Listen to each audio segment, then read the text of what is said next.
All right, troops, welcome to the Actually. My name is Owen. Hello, J-Man, Stephen, John, and Charlie. How are you? What's happening? So Sean's not joining us tonight. Apparently, he's got to shovel himself out of a hole or something. He's frozen tonight. He's fired. Yeah, it's like Lando, or not Lando, Han Solo and Carbonite. Yeah. I think we're all in Carbonite right now because it's so bloody cold out. Except John. Shut up, John. I didn't say it. I don't even say anything anymore. You guys tell me shut up. Although it was 60 degrees here too. I'm sorry.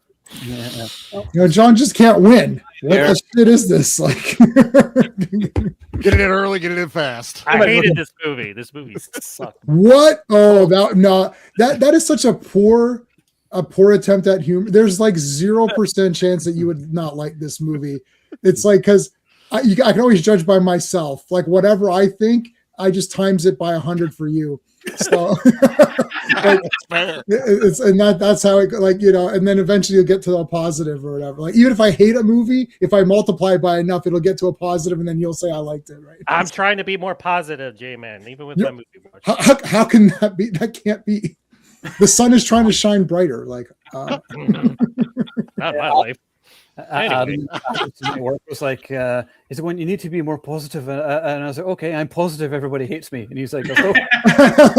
that is my life sucks right now. Yeah. So, hey, welcome everybody. So tonight we've never discussed a Jet Li movie before outside of like the Expendables movie. So we have not done a Jet Li movie. Are you sure about that? Nope. Man, holy shit! Outside of the Expendables, no. And I thought that's an absolute travesty. How have we not? Sorry, Jet Li. I was going to do an article about this, but I thought, fuck, I'll just say it now and then I don't have to write anything. But to me, Jet Li is like the greatest action star of the early 2000s because he kept the genre alive. When like Arnie was sort of the governor, Stallone was straight to video land, and then Jet Li kind of created Jason Statham, the action star, because they started off in like One and whatever, and then there's the one in Transporter, and then War. On all these movies, and he just kind of helps Jason Statham become like a big star, and I really enjoy those movies from like the early 2000s. Like they are some of them, like particularly Romeo Must Die, which I love, but they do have like some moments which are like very early 2000s. It's funny, I think like early 2000s movies I think date worse than almost any movies in history. I don't know why. There's like, because some of them have like crappy CG or effects or whatever, and just they're kind of a bit janky at times. I can remember in Romeo Must Die, even though I love it, there's a scene where he like kicks the guy, and then the guy like turns in like midair, and then he like kicks him again or whatever, and it's just totally like, yeah, that couldn't happen. It's like, I know it's kind of like a wuxia thing, because like there's a trailer to that new Jet Li film, and I watched half the trailer and I just saw the wire work, and I was like, nope, I'm not really interested in it. But this Gifts of the Dragon is maybe my favorite Western film of his, at least from that era. I think this is a great movie. We've got Tchéky Karyo. I had to look up how to actually pronounce his name on Google, and that was it. He was always a great villain. In this movie, he's not just a villain, he's just the biggest piece of shit like ever. You hate him every second he's on screen, but you love to hate him at the same time. He's just fantastic. He was always a great villain anyway, like in Bad Boys and whatever. So he was really good. Then you got Bridget Fonda, who is also sort of sympathetic as well. So that was really good. Jet Li is, of course, awesome, but he doesn't really say much, and he doesn't need to say much. He just kicks everybody's ass. There's so many great fight scenes in it. I love the fight scene in the dojo at the end, which is cool. It's like a throwback to Fist of Fury. Is that what it's called? Yeah, I think it's Fist of Fury, Bruce Lee. Yep. Yeah. Throwback to that. And then, of course, he already did that as well in another movie. So, yeah, this is a lot of fun, this movie. Great action, very violent, kind of sort of sleazy kind of tale as well. It's tough to watch though, because I don't like watching like women being punched and kicked or whatever, because I'm normal. But so you don't believe in equality, I suppose. They call that woke, and you're woke. Man. You're allowed to beat them up. You can punch them in the face. You can smash their heads off the wall. It's all equal now. Equal rights and equal lefts. Yeah. Ooh, that was good. So many left. Right. Yeah. So yeah, this is a fun movie. I really enjoy it. I think I also got to give a shout out to Tchéky Karyo's death at the end, which is one of the most just hideously brutal deaths like ever. It's like so tough to watch, but I'm just like, you fucking deserve this, you piece of shit. It's like super satisfying. So yeah, Karyo choreographed the action. Yeah, he's always good. Yeah, the laundry shoot scene. Yeah, that's a great scene too. So yeah, no, I really Jet Li movies from that period. They're just great. He kept the genre alive, and it kind of sort of reinvigorated it because after The Matrix, people were like, okay, so we're going to copy The Matrix, and that's what they did. It's like some of the little things, fireworks. And you're decreasing in volume as you speak. I'll just shut up then. There's nothing. That was better. Yeah, I got nothing else to say, so I'll shut up. So, Stephen, what do you think of Kiss of the Dragon? So I had never seen this movie until we decided to review it. Came out in 2001. By that point, I was living in a smaller town in Ontario called St. Thomas. St. Thomas had one theater, and it was one of those theaters that was split down the middle, and there was actual discoloration on the right-hand side, so it looked like a before and after picture. So I saw Jurassic Park 3 there, and it was a horrible viewing experience. I never went back, and I couldn't drive to I didn't drive at that point, so I couldn't drive to the closest city to watch it. So I missed a lot of stuff in 2001 and halfway through 2002. So unfortunately, I missed this one. So I was happy to see it because I always wanted to see it, but just never got a chance. Didn't think of it. Yada yada yada. It's awesome. I like as soon as I saw Cyril Raffaelli, I think from District B, Damien, I was like, oh my god, this guy is so awesome. I was waiting like on pins and needles for when he would fight Jet Li, and then they sort of teased it. I'm like, no, you have to have this guy fight Jet Li. And how did you know that, Steve? They could have not. It's like, why is this guy in the movie? Unless he's going to fight in the movie if he's not going to fight Jet Li. And thank God they had an awesome fight. Jet Li is great in this movie. He, as soon as I see Burt Kwok, Kato from Pink Panther, I'm like, oh man, he's going to look after Jet Li. That's awesome. And of course, he's going to be a good guy. I was not prepared for how sleazy. Yeah, as you said, Owen, the story was. I didn't, really think it was going to get into prostitution and all that stuff. And when it does, I'm like, oh my god, like it just did not register to me it's going to happen. I think Luc Besson wrote this one though, right? Like I think he wrote this movie. I think he produced it at least. Yeah. Yeah. And it was based off a Jet Li story. What I read is that Luc Besson and him got together and decided to make this movie. Basically, Jet Li came up with the story. And then Luc Besson wrote it. Bridget Fonda, we lost her too soon, not because she died, but because she retired. Now she's unrecognizable. You will not be able to recognize Bridget Fonda. She looks completely different from this. But, she was... What's that? Happens to us all, sadly. Yeah. But she was underrated as an actress. She was in quite a few good movies, and I don't think she ever got the kudos that she deserved. Tchéky, Karyo, I don't know how children didn't just throw things at him just because he looks like such an evil-looking bastard. Like, apparently he's a nice guy, but like he's got this villainous, he's got male resting bitch face. That's all the thing I can think of. Like, he just looks like a evil piece of shit. And in this movie, he is completely irredeemable. And of course he's got an unendless, like, I don't know how he's got so many henchmen. I don't know how he affords all these people. He is into prostitution, so maybe that's it. But like, I don't know how he's affording all these henchmen that he's just feeding in Jet Li. Action scenes are terrific. I really like the starts right off the bat with the stuff in the hotel, and you get things intermittently. Like the big shootout Burt Kwok's place getting absolutely annihilated with a machine gun.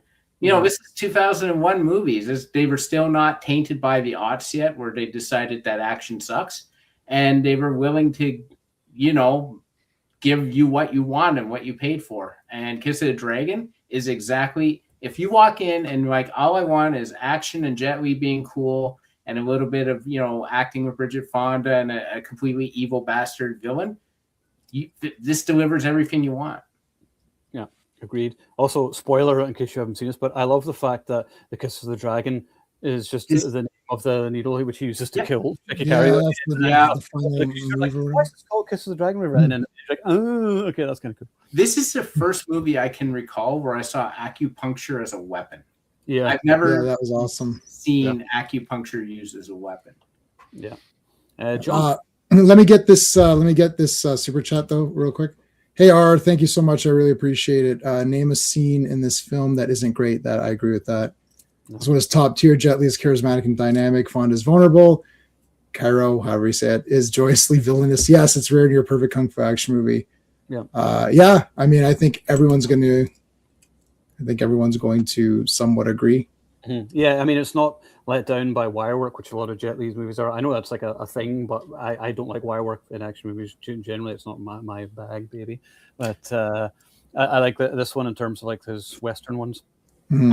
I read that they purposely were avoiding CGI and wire work in this one. That the insistence was it was all practical. Apparently, the fight between Damien and Jet Li, like Cyril was moving so fast, he was moving faster than the camera could capture.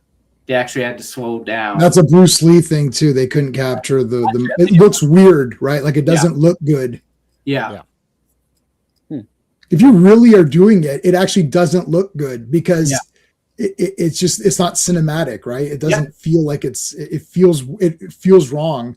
Like even if you watch MMA, you're like they're getting hit, and you're like, this is kind of it.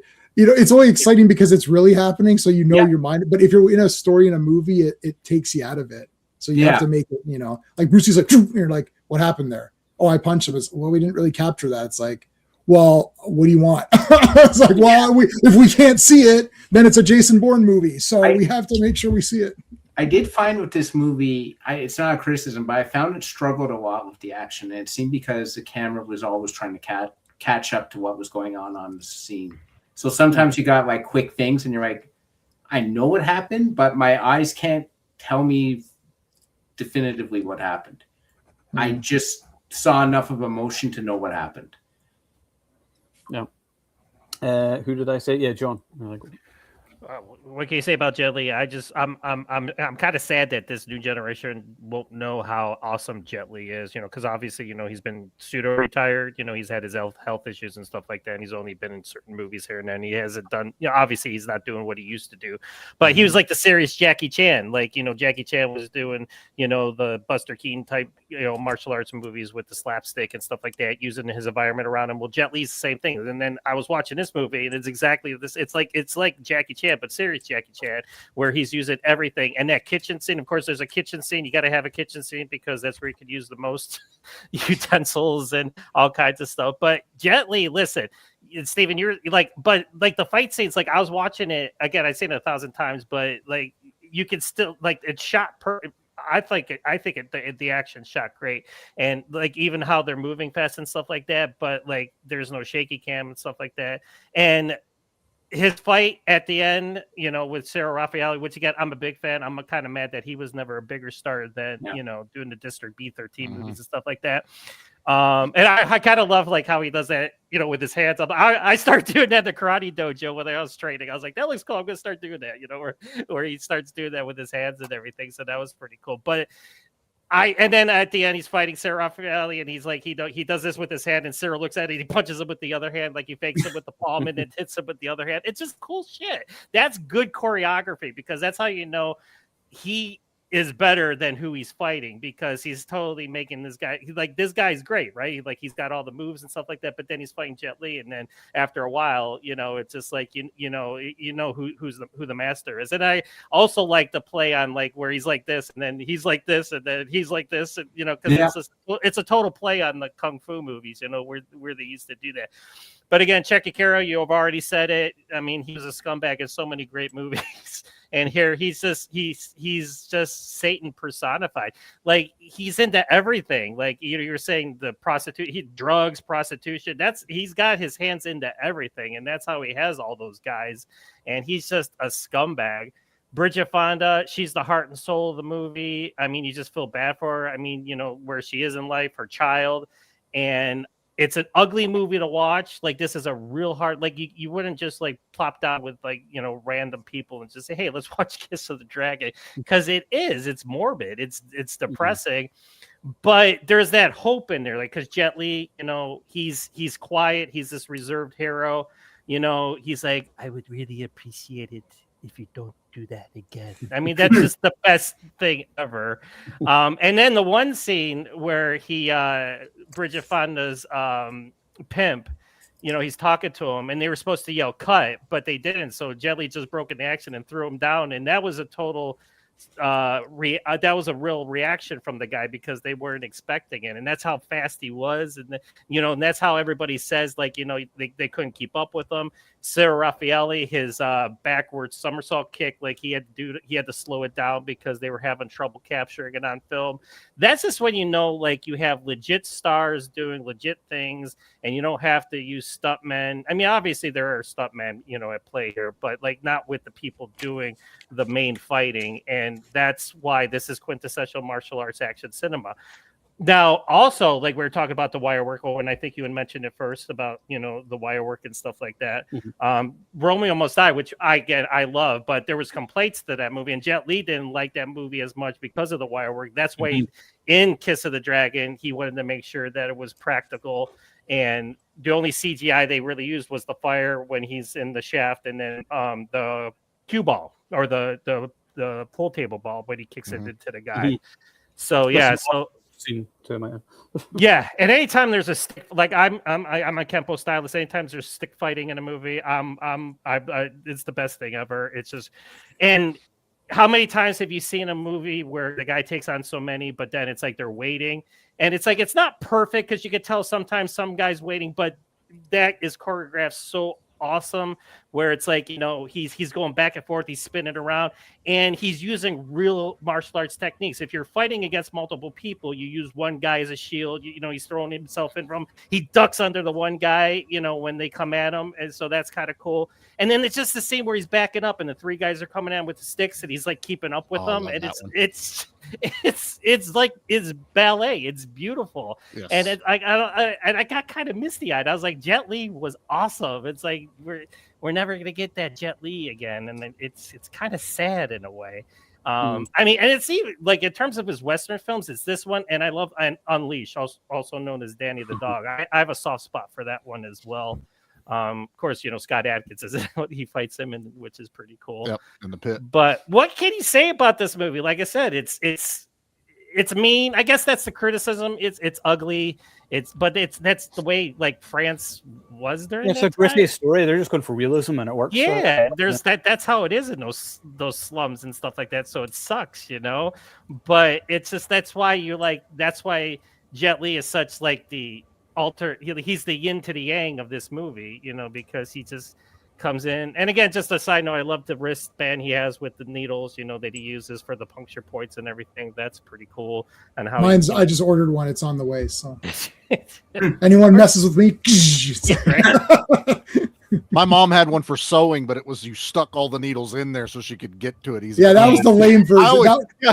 That was the Temu version. Exactly. But you still equate it where it's my mom had one of those. That's kind of cool. And then just real quick, I just say the ending is a chef's kiss, how ugly this movie is and what Bridget Fonda goes through. And at the end, he takes the pin out of her neck, good spoiler. And she wakes up and she thinks she's just been asleep for a minute. And then he motions over and that's great acting from her in that scene. She's just, when she sees her daughter, and it's just it's like the sun has come up and everything's going to be okay. And, and it's just a wonderful ending to the movie, which was, 90 minutes of just violence and people doing bad things to each other and stuff like that. But again, the biggest thing I got out of it is just I just want to show people Jet Li movies. I just want to sit like this generation up and watch this guy, because even in the Expendables movies, the first one he did a lot, and his fight scene, in the tunnel was probably the best thing. But then, the second one, he was only in it for the first part. Then, of course, the third one, he was starting to have his health issues. So he was only shooting guns and stuff like that. But he's the best, man. Like I said, it's Jackie Chan, Jet Li, Sammo Hung, and Corey Yun, who choreographed this, he came from the same, Peking opera that these guys did and everything. So it's no, and again, the late great Corey Yun, I should say, we're losing all these people, which sucks. It makes us feel all mortal, but it's a 5 out of 5 for me. Could you watch it and be yeah, I could pick out things that are, wrong with it to a point, but it's just the good totally overweighs anything that's problematic with it. And it's just, I heard somebody say that this was too talky, and I was like, okay. I was like, I don't know what you're watching, but is there talking in it? Yeah. there's a lot of maybe. I mean, if you're nitpicking, you could say like there isn't any action for like the first maybe 20 minutes or something, but it's establishing character and stuff like that. So because he arrives, but it's like I always think like if there's not a big action, because they always say you have to have a big action sequence right away to grab you. I'm not like that. Like if it's building plot and it's simmering and then it erupts and then the last hour or so is I'm good with that. But I don't mind building characters, because again it's not action for action's sake. It's you care about these characters, you care about Bridget Fonda, you care about Jet Li, you hate Tchéky Karyo, and so it's like that's why it even makes more of an impact when the violence hits and all this great choreography hits. So. And I don't know if I'm sure you do, John, but if anyone else follows Simon Ree on Instagram, and he told a story a while back about Jet Li, which was a little upsetting, because whenever it's filming Lethal Weapon 4, and they were doing a stunt with James Liu, and he actually was like genuinely chokes James Liu out in the scene in Lethal Weapon 4, and they were like, no, can you stop doing that, please? And he was like, no. And he fucking did it, and like he wasn't doing what he was doing, and I was like, it's a difference between Hollywood and how they do things in China, I guess. But learning curve. Yeah, so I was like, You probably thought they were all pansies on the Lethal Weapon 4 set. Probably, yeah. Exactly. Well, except for Simon Ree and them, like those guys. But yeah. So, Jay. Yeah. So I saw this in theater. I saw every Jet Li movie in the theater that came out in the theater. I didn't see Hero in the theater because I owned it like a year before it came out, because I mean they're importing these movies, but I already own them, so I didn't see that one. But well, I love this movie. It's a 10 out of 10. I don't even see, like, I know you guys are mentioning other people mentioning negative points, and I don't agree with any of those negative points. I thought the beginning was goddamn awesome because well, Steve saw this for the first time, so he can answer this, unless Charlie, you've seen it before, right? Oh yeah. Yeah, okay. If you're watching this movie, I came to this epiphany while I was watching it this time, that you're not really sure what exactly is happening, because he arrives and he's encountering different people, and you get like, I know what's going to happen because I already know, but if you don't know, you don't even know if is he coming to assassinate someone? Is he a villain? Is he a hero? What is exactly going on? Because he's meeting different people, and it's like, go to the bar. It's like, oh, he's going to go to the bar and fight this guy. No, he's not fighting this guy. Oh, okay. Right. Like every person he encounters, the way that they film it and just like the way that it's played, it seems like he's all apprehensive about everybody. Like passport office, the guy's like, what are you here for? It's like, oh, pleasure or business. Okay. Yeah. Next. Then it's like, go to here, go to this guy. And you're like, where's all this leading? So it's building a mystery. And when it finishes building the mystery, you're like, okay, it's going to be this guy. But then when the prostitutes come in, you're not even sure what's going on there, because you're like, okay, wait a minute. Who are the cops watching? Like, what are they watching for? What is actually going on? Then when the prostitute goes to kill him, you're like, oh shit, what the hell? Okay. Then they come in and they just kill everybody. You're like, okay, wait a minute. What in the, like, first half an hour, there's no action, but actually there's a lot of, like, it's not even story. It's like a lot of intrigue. Mm-hmm. It's a full mystery in the first 20 minutes. You're just like, what is happening? So all you know by the end of that first bit is that Jet Li was framed for something he didn't do. Then as this progresses, and like the Chinese cops come in, and they did the thing in every action movie that they always do, except it was done. This is the best way I've ever seen it done, where the cops are like, oh, that guy you sent is a total douche. He he murdered everybody and whatever. They're like, what, like, who is he? And then the Chinese cop explains he's the best this, he's the best this. Yeah, it's not like when Seagal in a Seagal movie, and we love the first, we love the first X number of Seagal movies, but then, they got cheesy where it's like, they have to explain what he does. But this was it's like, oh, and then they're like, you can see they're like, oh shit, we're screwed, because now how are we going to get this guy? So all that's good. And he doesn't, like, the way Bridget Fonda gets involved, it's a bit coincidental that she's there, but it's kind of cool because I like that the fate brought them back together and they didn't recognize each other right off the bat because it's like she didn't really see him because she was hiding in the bathroom and all that, right? And he didn't really see her properly because her hair was different. It's on camera. There's a lot of cool shit going on. The action is friggin' awesome, all of it. There's some good gore. The guy gets cut in half. There's some awesome fights and gore. Every part of this movie has tension. When the Chinese cop says, "Oh, here, let's go on the boat and talk," you're like, "Oh shit, they're gonna nail him." And the right, too. Right. It's like, "Oh yeah, they're gonna." It's like, "Oh wait, no, they're not." "Oh no, but they did." But "Oh no, that guy's not in it." You're like, "Oh wait, were they in on that?" "No, I don't think they were," because they gave him the tape. And then you're thinking, "Okay, how's he gonna get the tape back?" And then there's a lot going on, even when there's no action, which there is a lot of action. There is still a lot going on. Plus that acupuncture thing is the damn best. Now I forgot that I was like, yeah, why is this called Kiss the Dragon? I just thought, oh, he's the dragon. Or I forgot until I rewatched it now that, oh yeah, at the end he's like, that's called the Kiss of the Dragon, you piece of shit, and now you're gonna die horribly. And I kind of felt bad because that Detective Richard is the hero of the piece. He's keeping the peace for the people. He's doing doing the Lord's work. I think he's just fine. He's very reasonable. He's with the child. He's playing with her. He gave her a toy to play with. That's pretty nice. He has a turtle. He has a turtle. No, well, you can with a turtle. Yeah. For no reason whatsoever. That's yeah, and he tortures it and he puts it on its side and he's spinning it around like torture. You're like, this is kind of awesome because he's a villain, but you're kind of like, they don't do these villains anymore. No. He's an unmotivated piece of human filth. He tortures turtles. Like, who tortures turtles? Everybody likes turtles. There's not one person. Well, some eats. Shredder does. Shredder does not. He fears the turtles because they. But so if they were on his side, he'd like them. So does Kevin Nash also fears turtles. That's that. If you, I don't know if nobody, Steve, I don't know if anyone got that. But anyways, Kevin Nash does fear turtles. Yeah, he does. We get it. Okay, you get it. Fine. I get it. Okay, fine. But anyways, so yeah, there's a lot of awesome stuff, man. Like the fights are good. You got your District B and his brother, who fight in that station or whatever. Like everything, a lot of people get destroyed. I've been watching it. Like I always play the movie that we talk about while we're talking about it. And I mean, it goes from one unexpected action scene to another. Like there's a lot of unique locations for the action too. Like that laundry shoot thing is awesome. It's just one of many scenes. Like, I don't know. Like this is pretty goddamn cool. I remember in the theater thinking, wow, that was really good. Now by that point, I had seen many, many Jet Li movies, many. So when I saw it, I thought, wow, that was really good. You know what I mean? And then that was the end of it. And I saw Romeo Must Die, and I bought that too. I thought, oh, this was pretty good. And I saw, what was the other one?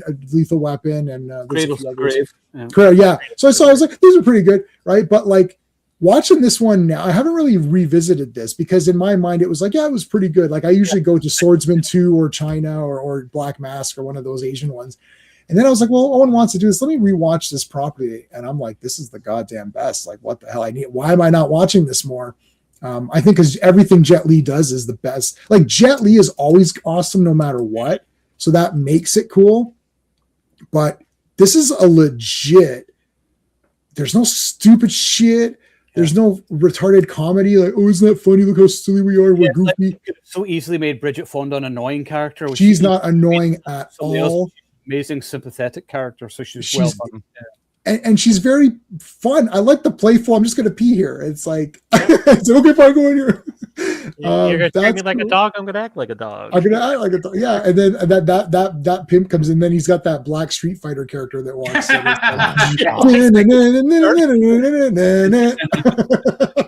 He falls off. I was like, what is this? Because, sir. Yeah, it's like random excuse for a fight scene. Yeah. This movie has all of the random excuses for fight scenes, but somehow they make sense. They don't seem random. I don't know why. I don't know they were able to accomplish it, but they are random. I'm watching it now. I'm like, yeah, why is there a fight scene here?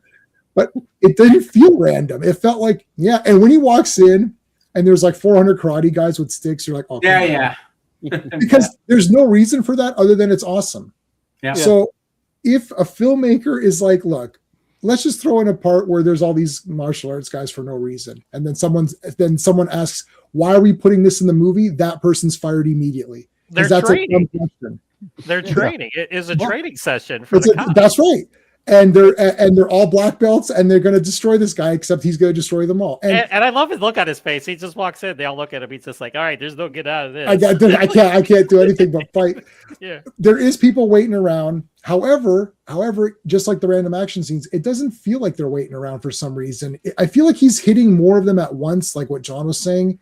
Usually it's like one or two guys kind of go in, and then, this one, it felt like more guys were kind of coming in at once versus they're still waiting around because the sheer numbers. Like there's not perfect. Well, eventually they're going to hit each other if they all rush. Right. They got to wait for their money. A little bit. It wasn't too. Yeah, exactly. It wasn't too bad. Like this was sort of one of the better versions of this.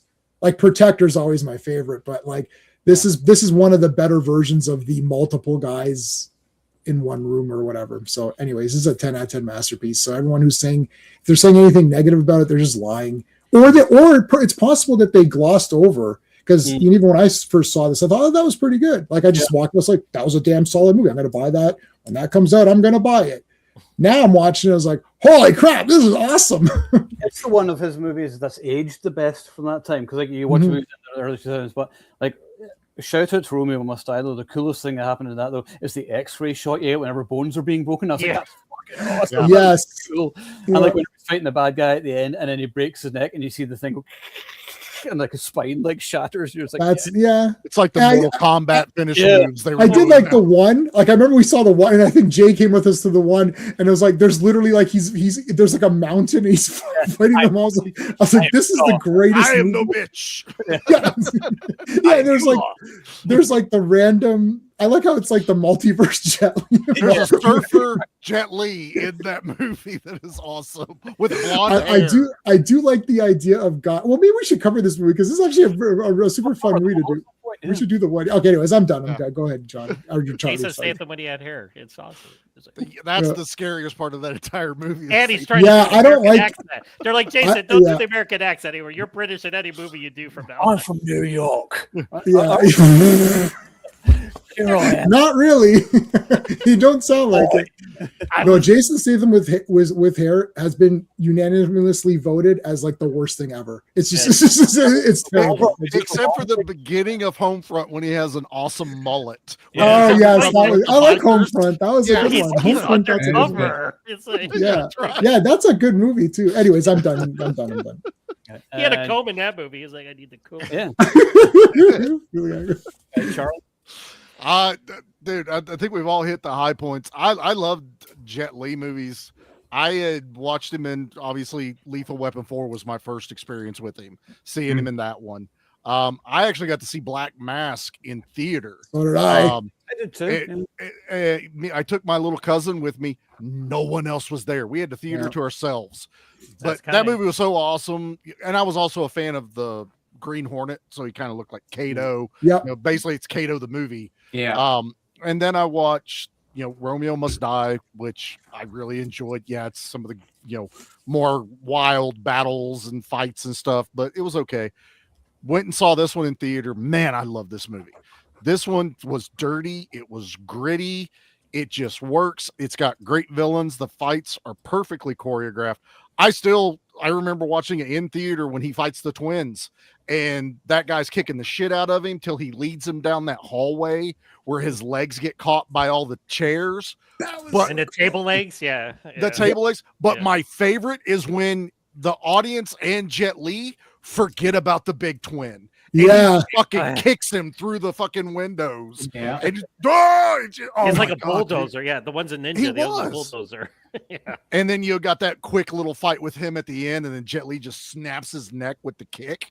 I'm like, I loved all of that. Throwing the grenade in the dude's fucking shirt, and then the French guy throws him into the laundry chute, and he falls down half, like his ass just, and a big blood streak comes down. And that death scene at the end, man, it's grotesque, but he sells it. Mm-hmm. You feel like his body is just cramping and twisting and contorting and it's him acting. Like it's blood packs going off. It's all this other stuff. Him laying on the ground afterwards and just the blood looks real. Oh my God.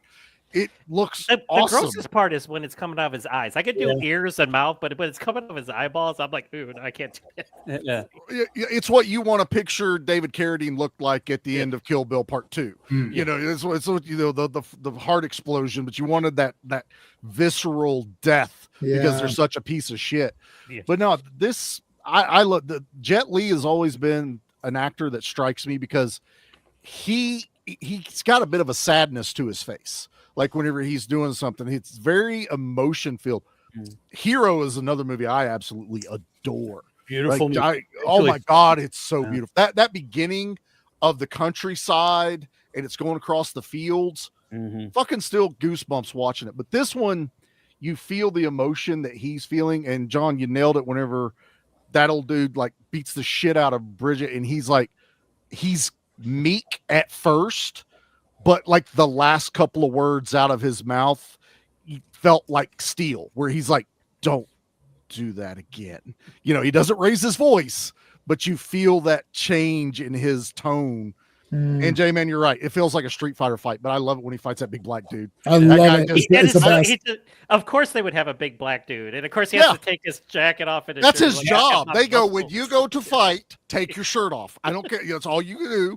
It's an intimidation factor. He punches that beam and pulls the splinter out of his finger. Oh, isn't that so good? It's so good. It's like that's rude. And it doesn't. That whole fight goes down. That dude fucking mows down the entire restaurant. The old guy gets killed. You're experiencing all this stuff, all that fog, and then you see Jet Li's hand with the fucking chopsticks in his fingers, and then just fucking jugulars that dude. I'm just like, this is fucking fantastic. This is. And one of the best things too, this movie's just under 100 minutes. Oh yeah. It tells all of this in a glorious time frame. And I'm never bored. J-Man, you nailed it. This beginning of the movie is just setting you up. It feels almost noirish. Yes. You could change this up ever so slightly, and this would be a great whodunit almost. And just it builds that tension, it builds that hatred of all of the villains. A good movie needs a good villain. This one has one of the better villains I've seen from a 2000s era movie. You know, and it's kind of hurts that you end up going from this and then Cradle to the Grave, which you got Tom Arnold in a tank at the end of that movie, which is hilarious and stuff, but it's almost like they peaked with Kiss of the Dragon, and then it just kind of petered out. But he fights Mark Dacascos, so I give it a pass for that. I still enjoy it, but it almost went back to the Romeo Must Die they did. kind of comedy and stuff mixed into it. Rappers that are action stars, that was a big thing in the 2000s. But I like this movie. I have zero complaints, like J-Man said. I don't understand anyone that doesn't like it. I mean, if you know what you're going into. It's a martial arts action movie. Jet Li's just lightning in a bottle. Literally, he's just fast as lightning. And this movie sells it. Bridget Fonda, love her to death. Saw her in, Point of No Return, which is the LaFemme Nikita. Oh, yeah. I like that storyline. Loved her in those things. And then, she retired. But to everyone, it just felt like she disappeared. Especially she's awesome in Jackie Brown. Lewis. She answers the phone. It's for you. Hey, it's for you. So, but that's me. I love this movie. I've owned it in every iteration, and this is one of the rare ones that if I did they did a 4K, I'd probably get it because I only have the DVD still. Yeah, I'd have to get it. Yeah, I don't know if they're doing. It feels like they're not doing it because I'm looking at I own a lot of his movies, but they're all DVD. DVD'd. They're not like. Where's the Jet? Oh, well, China came out. That came out in Blu-ray. I have that. So those came out. I still have like a Clipper DVD of like Romeo Must Die and everything, and I've been waiting, and I'm like, do a 4K of these movies, or at least even a Blu-ray set of them, and I would get them, but I'm not upgrading until I just know it's going to come at some point. But I watched Kiss of the Dragon on Disney Plus, and I'm worried that when it's on Disney Plus, then they're not going to bother doing a physical release of it. I mean, that's kind of the bitch. Of Somebody, everyone's picking the. I just bought Tank Girl again for the 5th time or 8th. Like literally, I had it on VHS, then DVD, then Blu-ray, then special edition Blu-ray, and now 4K 5 times. Yep. It's like, surely these movies were like some boutique place is going to pick it up. Like they'll pick these up. They're going to do like a Jet Li pack or something or whatever. Why haven't they done Unleashed? I mean, you're talking Bob Hoskins and all these other that's like pretty generic, right? Well, like, they did do Hong Kong classics where it was him and Fist of Legend was one of them. Yeah, see, again, that's another one I have on DVD. Beijing too. And Black Mask, I had the Chinese version. I love that in 4K. They did, Man, that they movie did a was special awesome. edition of that one. I have that one. Yeah. No. Like they got to do. Oh, they have a Blu-ray of Black Mask. Yep. I don't think I saw that. Then I don't even see. I don't know if I saw that. It's probably out of print by now. They do weird things. Like I went on Vinegar Syndrome because apparently they did the dark half, and I'm like, where's that been? I've been looking for that forever, and it wasn't even on the Vinegar Syndrome website. I had to go and get it from a seller. 4K dark half. Yeah. Well, apparently they're about to release just a random note. Finally, the Thunder Warrior trilogy is coming to. I don't know if it's Blu-ray or 4K or whatever, but Thunder was also. Remember, I used to have the poster behind me. They got Massive Gun, Mark Gordon, and it's basically kind of a remake of First Blood, except the main characters, Native American, except it's played by an Italian. That tracks. We all one race. So exactly. Yeah. So, but really tan. The third one, I think I have the first. I have all 3, but there's like crappy like VHS rips, which I got off iOffer. Do you remember iOffer? That site you used to get things from, as like DVDs from. But I used to get DVDs from there. Anyway, I got the Thunder Warrior trilogy from there, and I've been waiting because there's only VHS rips. There's not even like any. I don't even know if there's like proper DVDs or Blu-rays of them, but apparently they are coming out. So I'm definitely. Do you know who's doing it? Like Umbrella or Vinegar or Synapse or Blue Underground? What other ones? It's somebody foreign, I think. Yeah, I was gonna say, isn't it like? Don't you have to have a region free to get those? Oh, they did that Hellraiser 2022 movie. It's like some German thing or something. I saw that too. The Germans are. Let me tell you, the Germans are kicking ass when they come with their releases. The artwork, you're the right. freaking. Oh I mean, I was the talking artwork, yeah. I was talking to Scott Adkins about this. I'm like, why the fuck doesn't North America? He's like they just crave it more over there. I'm like, what? I'm like. I think they have less restrictions on their licensing too. Yeah, because that's where the first Masters of the Universe special edition was released. It's like his Ninja has like 4 covers you could choose from. It's like they did that with Hellraiser. There's like 5 different ones. Yep. He said retro gold. Yeah, that's okay. Retro gold. Yeah, what is it called, Owen? I've never seen any of these movies. What is it? Thunder Warrior, right? Type in. Hold on, I gotta fucking find the poster here. Hold on, wait to see this. Warrior movie. Oh yeah, I found it. Oh, never mind. I'm sorry. Yes, no, I know these movies. I'm sorry. Yeah. So but I don't think I own any of these. No, they're not out on like any proper thing. So even if it is in German, well, it'll have the English dub on it, whatever. That's fine. Usually. Yeah, I will for sure get these, and I've seen these in my because I have a lot of books on these kinds of movies or whatever. So I've seen it before. Yeah, I've never seen the movie, but I've seen the posters. Yeah, no, I do have them somewhere, but yeah, I've been waiting years for somebody. And I did an article on the site, and I was like, "Where's our Blu-ray of Thunder Warrior?" Waiting for that. I'm still waiting for Rapid Fire as well. I mean, fucking, it's Brandon Lee. Like, come on. Amen. Yep. There's a few of these. You feel like, well, I don't know. Like, I don't know what they're up to. Like, it feels like there's like a lot of like now Hard Boiled's coming out 4K and a different. Yeah, it's like Arrow now or whatever.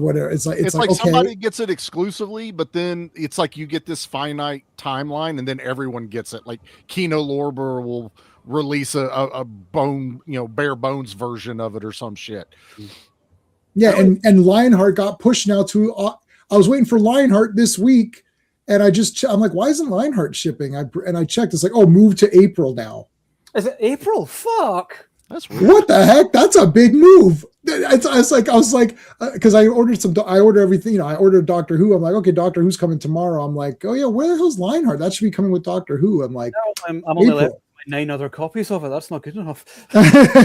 Yeah, but this will be the definitive. I think this will be the final version I buy of it, because I literally have several. I have AWOL. I have. I was gonna say Lionheart, all the different versions of it. Do you have all the versions with the different names? Different names. The one when they use the Death Warrant picture instead of the Lionheart picture, all that good shit.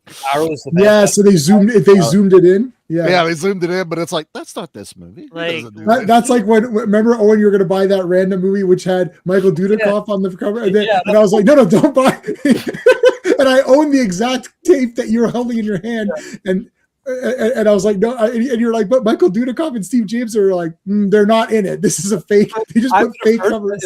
Well, they did the American Ninja cover or some shit from like they zoomed in his face. So it was just funny because Sean happened to be there, and that movie has a very significant history in my friend group, because we rented it for the same reason. We thought, Steve James, this is gonna be awesome, and it's like some Vietnamese movie or something. Right? There's Asian guys in it. It's like, what the fuck? And you're like, okay. So and it's terrible. Anyways, and it's a terrible movie, but like none of this is in it. That's not even good. That's even the worst part about it. No, it's like a dubbed fake movie. Anyways, you could have gave it a pass if it was a decent movie. It's like, all right, these guys aren't in it, but at least it's a decent movie. But there's a speech in the beginning which I analyzed. It's like a 5-minute speech where the villain is talking to the sub-villains. And I was like, this is the worst speech ever. So I the Black Ninja speech, Steve, now you know what that's from. Yeah. So I actually wrote out the entire speech, transcribed it, and line by line, I deconstructed how stupid the speech is. Just for my own amusement. I still have this. And I've memorized. You haven't? You still have it? It's still over here in collection. Yeah.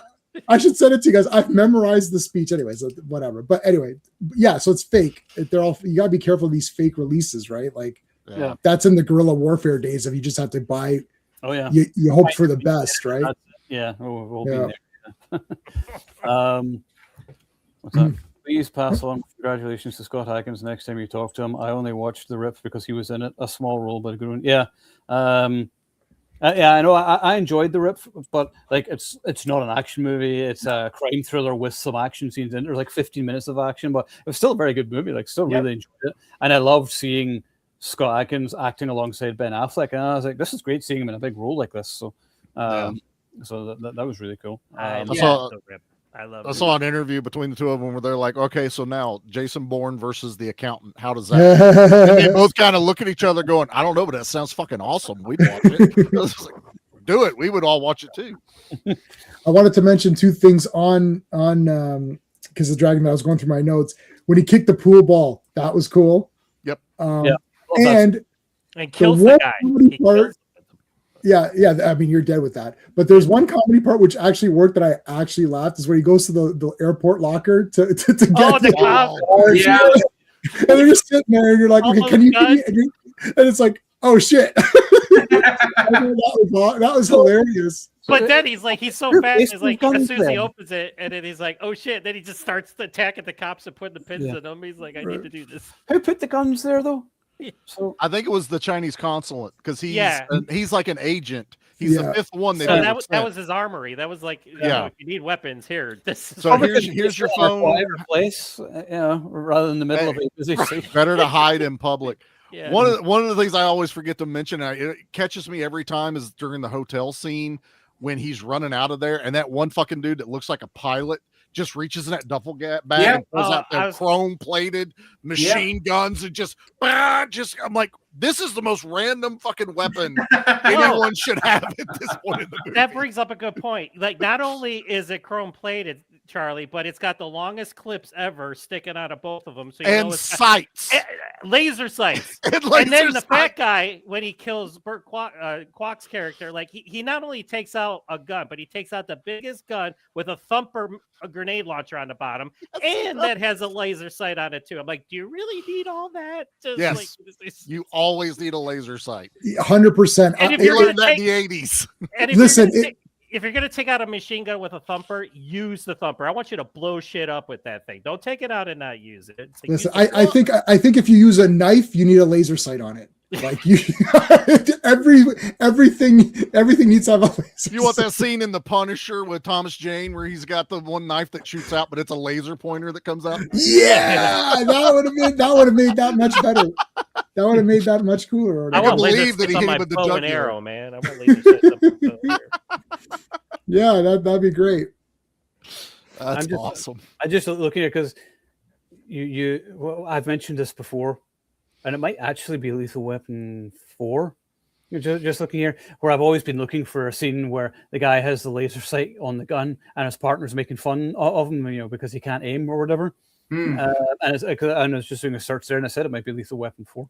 Lethal Weapon, don't they make a joke about that in Harley Davidson and the Marlboro Man? Yeah. Because Harley can't shoot. It feels like it's from a Lethal Weapon film, so I'm It just could going to be. watch it again. It's been a while since I've watched it. I wish they'd hurry up and release the other Lethal Weapon films on 4K, because I love watching the first one, which, I mean, you don't need the other movies. I realize the first one is the best one, but I still would like to just own them all, just for, as you know, Jay, when you're a completist, no, I need to have them all. Yeah. Oh yeah. I think the Blu-rays are okay for the other ones for me. I bought 4K of Part 1 Steelbook because it's Part 1, but the rest I'm good with just having. I've only got the DVDs because I like the director's cuts, because you got the director's cut of 2 and 3 on the DVD, but they're not on the Blu-ray. So you only I didn't know that. You only got the director on Part 1 on the Bluray collection. The other 2 you didn't get. Yeah. I got that from the library. They let me have it because I rented it so many times. They're like, "Oh, that's nice." Take it." Yeah, there you go. We're tired of looking at you. Please leave. Just take the fucking movie. Never come back. So that changes things now, because I didn't know that. I didn't realize that. Yeah. But I've never watched. I've only seen Part 2 twice, and I've seen Part 3 and 4 once. I saw 3 and 4 in the theater. I only watched them in the theater. That's three has the worst villain in it. 3, he's just totally forgettable. He's the worst villain, but the great fucking actor, the dude from No Escape. Yeah. Oh, that. Yeah. Jack Travers. That's his name in it. Yeah. Stuart Wilson is the actor. Stuart Wilson. Yeah. But I actually liked him in it because hi Jimmy. Bye Jimmy. But that was the first one I saw of the Lethal Weapon films. I saw the third one in the cinema when it came out, and I was like, what's this? Let's go see this movie, Lethal Weapon 3.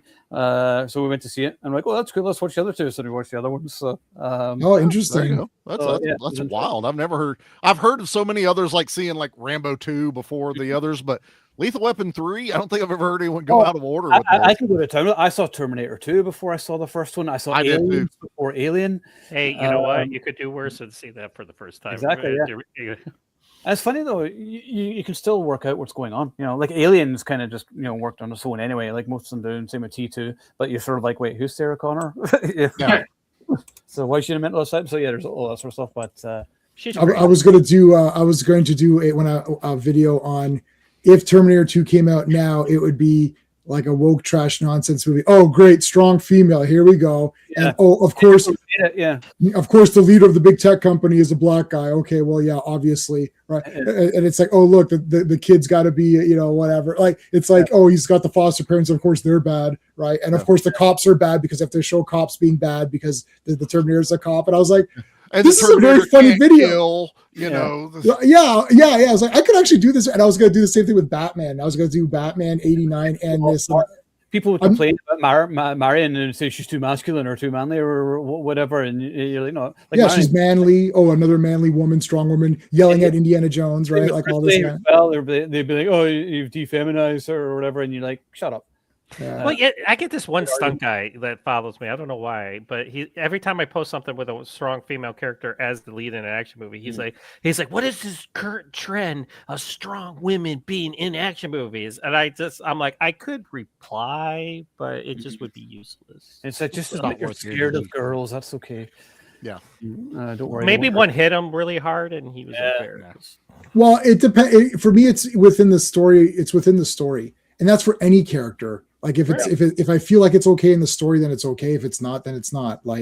Sometimes I don't like it, right? Sometimes I feel like, this isn't working for me. No, exactly. Like Netflix movies or whatever, where they're just some girl boss, or whatever, and you're like, oh, like Ray, somebody who's gone training, whatever. Oh no, she's just naturally gifted. Like, oh, okay. Yeah, there's a term they use for that, where just all Mary of a sudden, Mary Mary Sue, where they just immediately, guy one. yeah. No, they're the best at everything because, like with Sarah Connor, you had an entire movie before T2 to find out why she's such a one fucking of the badass. best character arcs of all time is Sarah Connor from the first and second movie. Just the character change from where you see this meek waitress who's a happy-go-lucky person, but kind of downtrodden with the world, and then you just see her descent into like sort of insane warrior woman in the second movie, and like Linda Hamilton is so fucking good in those movies. She doesn't get enough. She was a saving grace in Dark Fate. I mean, I loved her in it. I mean, the movie sucked, but like I don't think she saved it, but I think she was there. Well, I mean, she didn't save it for me, but I enjoyed watching it. They didn't hurt the Sarah Connor character. No. She got the best entrance in that movie. Let me tell you, that's facts. I did like that. Yeah, they just hurt everything else and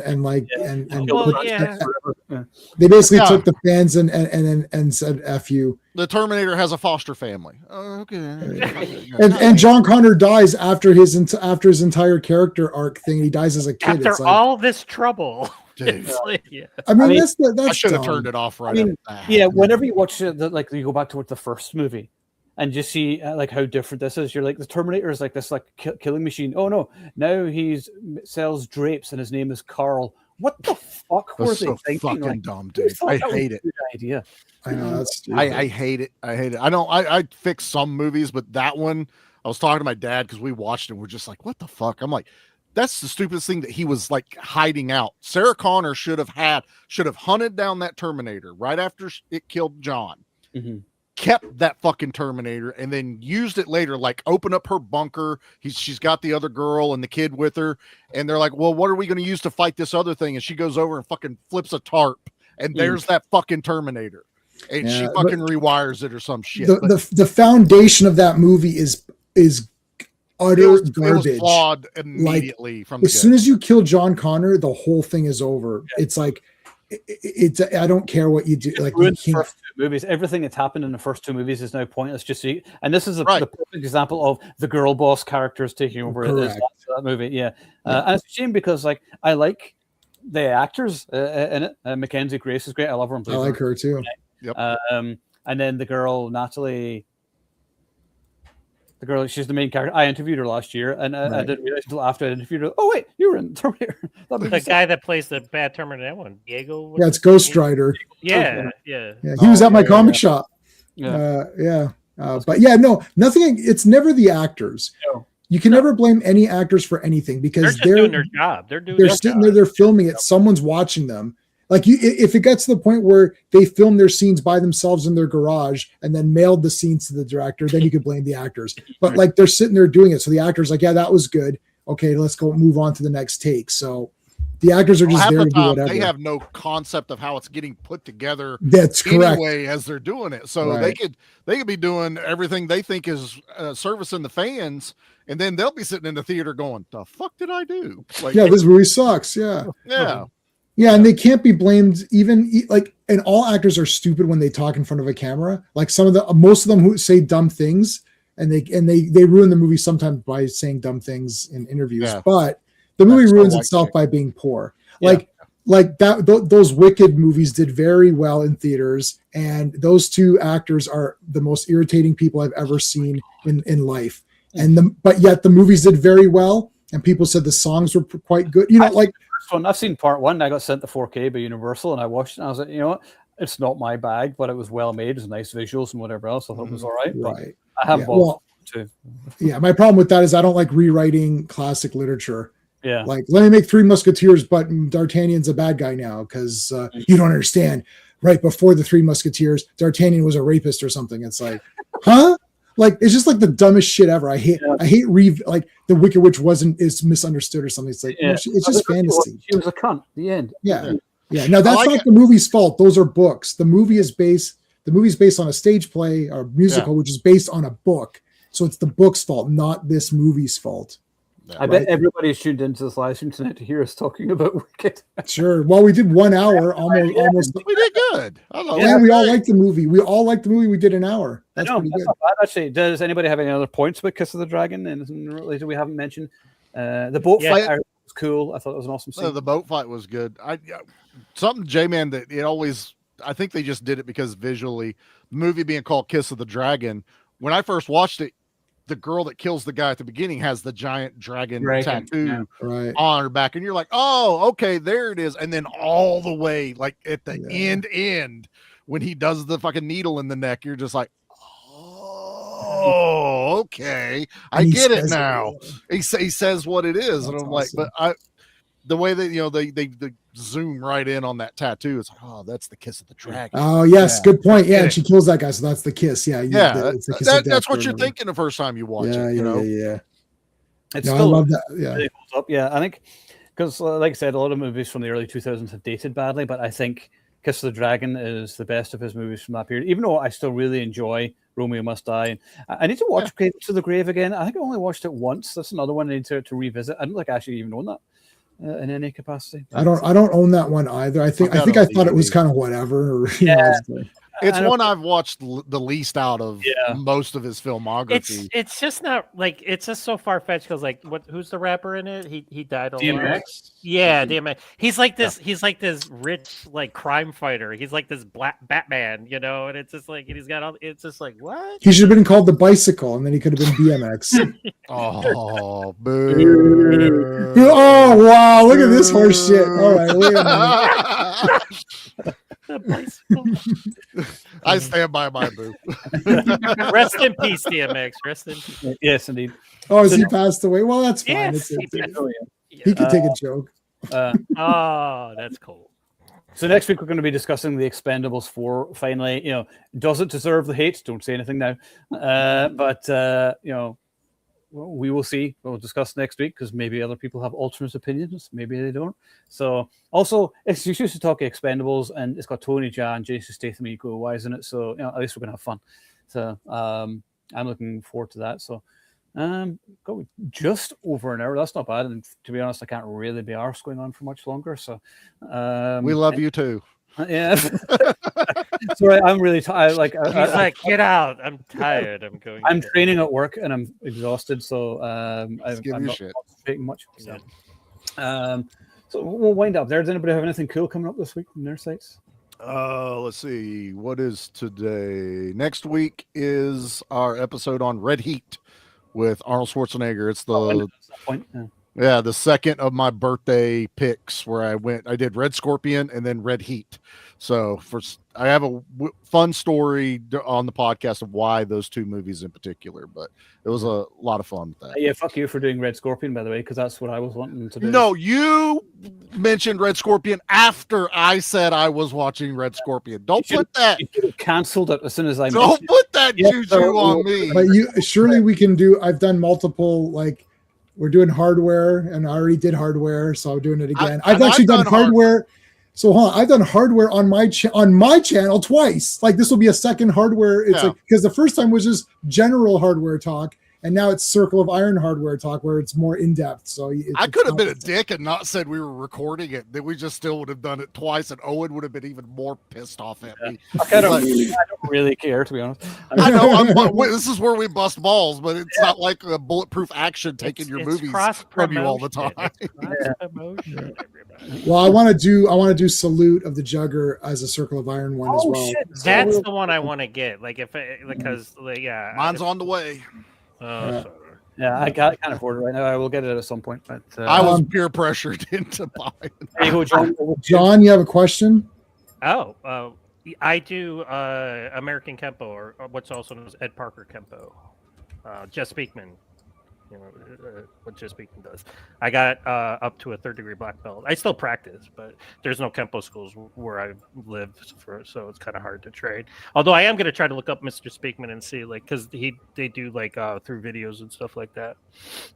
I've seen his more recent stuff. Then he started his school and all that. I've been training in his Kempo 5.0 too, which is he implemented. Yes, that's what I saw. That's what it is.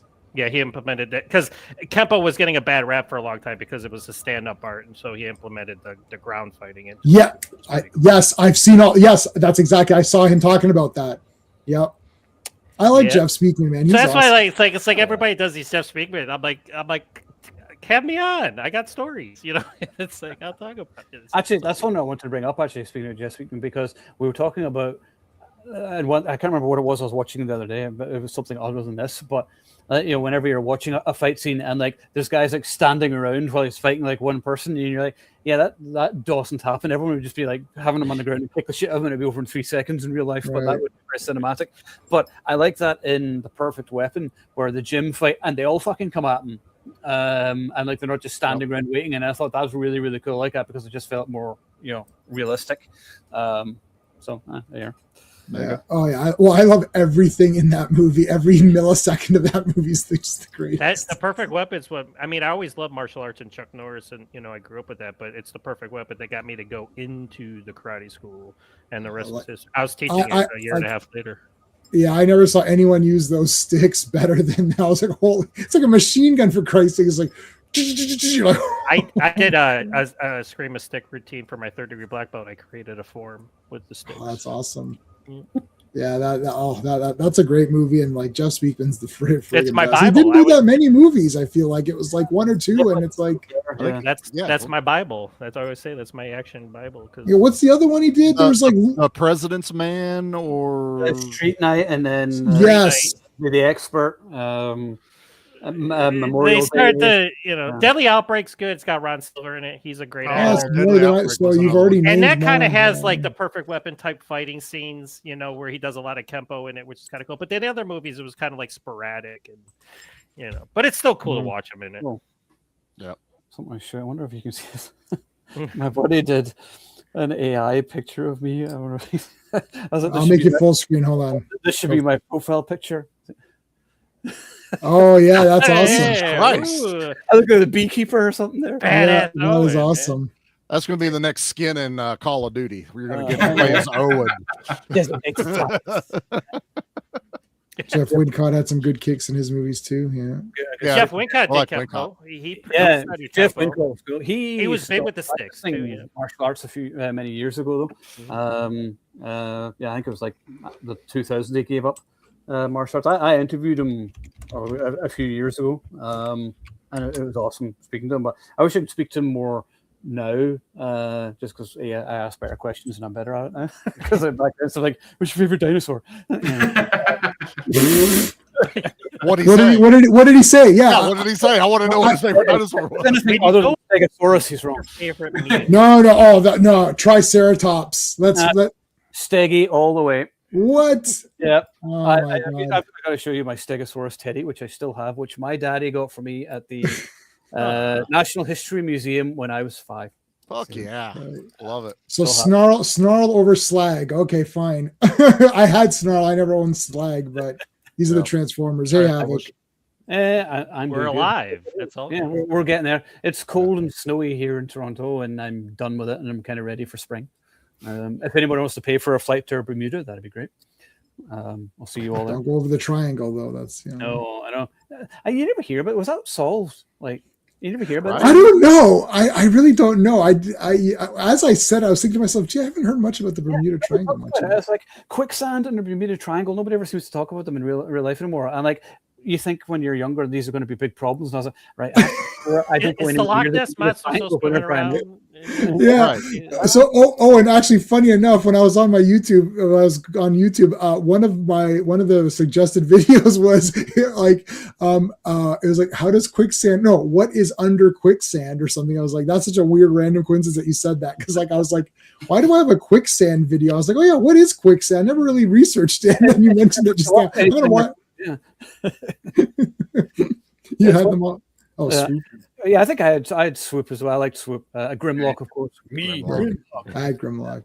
Yeah. Grimlock War Story. I have them all. I have the Titans Return versions right now, and I've got the big version of Grimlock. I have 2 big Grimlocks right now, and I missed out on Sludge, and Slag has been renamed to Slug. I think, I don't know. They keep renaming these guys for rights issues or whatever. Well, I mean, slag means something very different in the UK. So whenever they called it, I was always like, "Oh, okay." It basically means slut. Yep. Oh, so like slag, and I was like, I don't know, dinosaurs could be sluts. Listen, that Triceratops just can't get enough. It's like horny Oh, Come on, that was worse than boo. I booed him. Don't worry, J-Man. I Vote booed for him. yourself. No, she's not. We'll wrap it up there. So next week, Expendables 4. I'm looking forward to that. It should be a good chat because I've only watched it, I think, once. So it'll be interesting to see. me too. Still haven't watched it. Oh, right. Charlie, you're going first next week then, right? Yep. Definitely First looking time forward to watch. hearing that. That should be fun. So, all right, guys, thank you for joining. Enjoyed that chat tonight. And we'll see you next week. And remember, if you are watching, you are the action lead.